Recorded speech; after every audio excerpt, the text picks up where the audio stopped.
قرآن شریف میں ارشاد فرمایا اِنَّا نَحْنُ نَزَّلْنَا الذِّكْرَ وَإِنَّا لَهُ لَحَافِظُونَ، بے شک ہم نے ہی اس کو نازل کیا اور ہم ہی اس کی حفاظت کرنے والے ہیں۔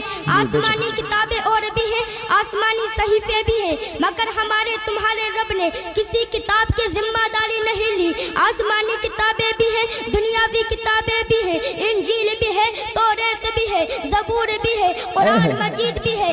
اللہ تعالیٰ نے صرف قرآن مجید کی ذمہ داری لی اور بلندی کو سمجھنے کے لیے ایک مثال بیان کرنی ہے۔ اگر ہم ساری کتابوں کو سمندر کے اندر ڈال دیں، توریت کو سمندر کے اندر ڈال دیں، زندہ باد زندہ باد زندہ باد، بے شک بے شک، بہت خوب، ڈال دیا جائے، رام چرتمان کو سمندر کے اندر ڈال دیا جائے، بھاگوت پران کو سمندر کے اندر ڈال دیا جائے، اپنشد کو سمندر کے اندر ڈال دیا جائے، قرآن کریم و فرقان حمید کو سمندر کے اندر ڈال دیں، پھر بہت اچھے بہت ساری اچھے، کتابوں کے نام لے کر پکارا جائے، زندہ باد زندہ باد زندہ باد، اے توریت تو آجا، اے زبور تو آجا، اے رمائنٹر تو آجا، اے رام چرتمان تو آجا، اے بھاگوت پران تو آجا، اے اپنشد تو آجا، لائق صد احترام سامعین، مگر ساری کی ساری کتابیں خاموش پڑی ہوگی۔ جب قرآن شریف کو پکارا جائے گا تو اس ہندوستان کی سرزمین پر ہزاروں حفاظ کرام سینہ ٹھوک کر کھڑے ہو جائیں گے اور کہیں گے جب تک مسلمان زندہ ہے، مسلمان کے سینے میں اسلام اور قرآن زندہ ہے۔ اے زندہ باد، نعرہ تکبیر، نعرہ رسالت، نعرہ غوثیت، مسلک اعلیٰ حضرت، علماء اہل سنت، نعرہ تکبیر، نعرہ رسالت، زندہ باد، بہت اچھی بہت اچھی۔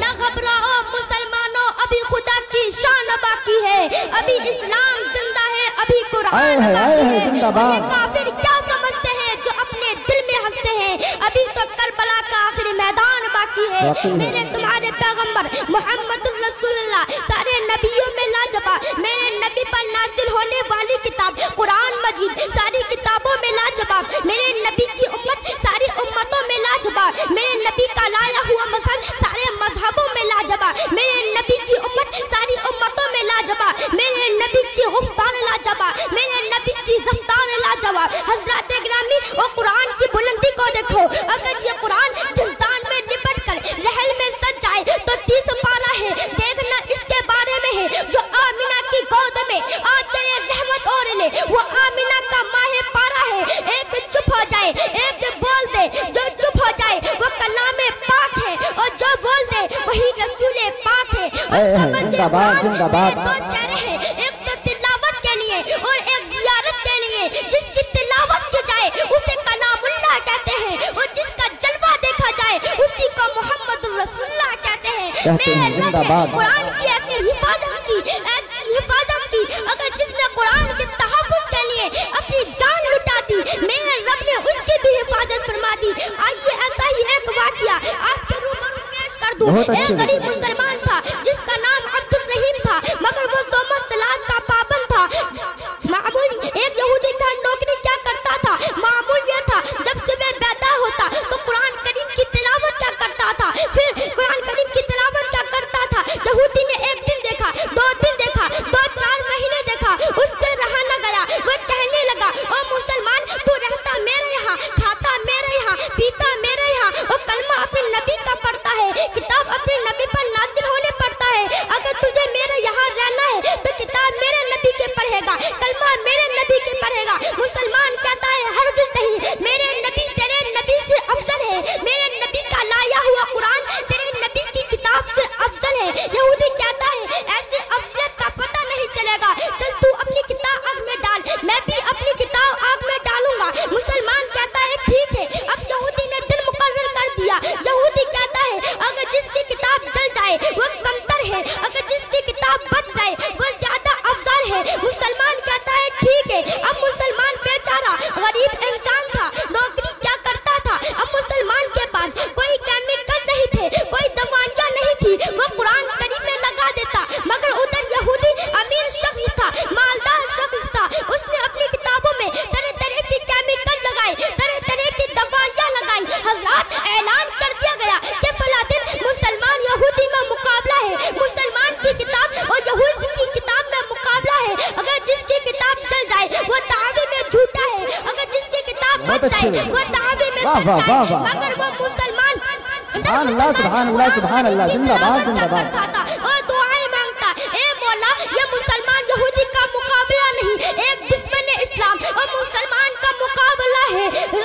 لائق عزت احترام تعظیم و تکریم سامعین، دن مدعین یعنی مقرر وقت آ گیا، لاکھوں کی تعداد میں لوگ جمع ہو گئے، آگ بھڑکا دی گئی، یہودی اپنی کیمیکل لگائی ہوئی کتاب لے کر پہنچ گیا، مسلمان بھی اپنی کتاب لے کر پہنچ گیا۔ مسلمان کہتا ہے عبد الرحیم چل تو اپنی کتاب آگ میں ڈال، میں بھی اپنی کتاب آگ میں ڈالتا ہوں۔ جناب عبد الرحیم کہتے ہیں تو اپنی کتاب آگ میں ڈال سکتا ہے مگر میں اپنی کتاب آگ میں نہیں ڈال سکتا۔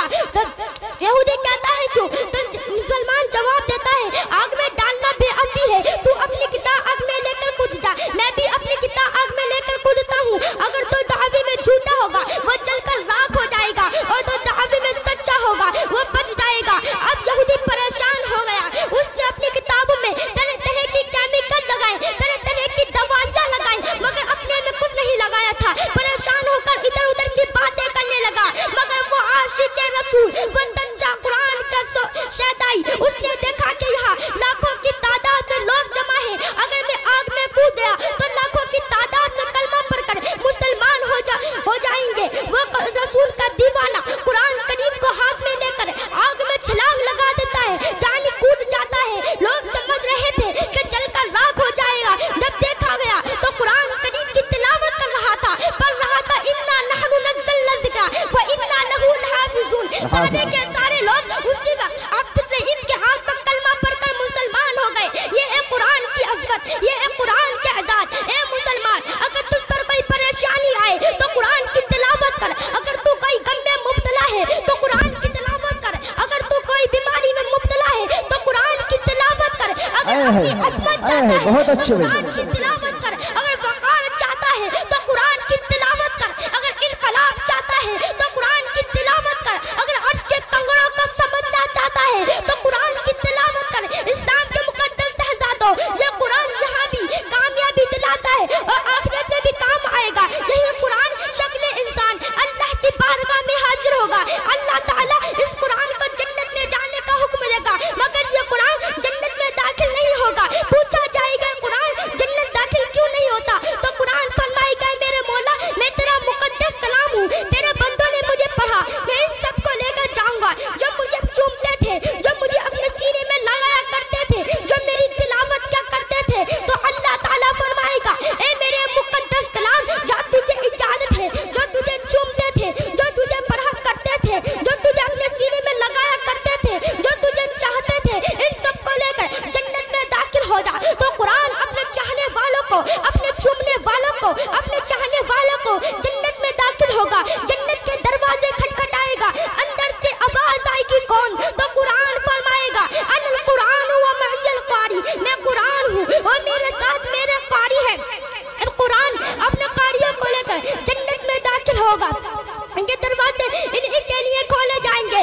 اسلام کے مقدس شہزادوں پتہ چلا، معلوم ہوا یہ قرآن ہماری یہاں بھی رہنمائی فرماتا ہے، اور کل بروز قیامت یہی قرآن ہم سب کو جنت دلائے گا۔ تو ہم سب کو چاہیے کہ ہم خود بھی پڑھیں اور اپنے اولادوں کو بھی پڑھائیں۔ میرے نبی ارشاد فرماتے ہیں خیرکم من تعلم القرآن وعلمہ، جس نے قرآن سیکھا اور دوسروں کو سکھایا وہ تم میں سے سب سے بہتر ہے۔ اللہ تعالیٰ کی بارگاہ میں دعا ہے کہ ہمیں علم سیکھنے اور دوسروں کو سکھانے کی توفیق عطا فرمائے، آمین ثم آمین۔ وآخر دعوانا الحمدللہ رب العالمین۔ خوب کے سبل چمن پھول چنے شاد رہے، باغ با جاتا ہوں گلشن تیرا آباد رہے۔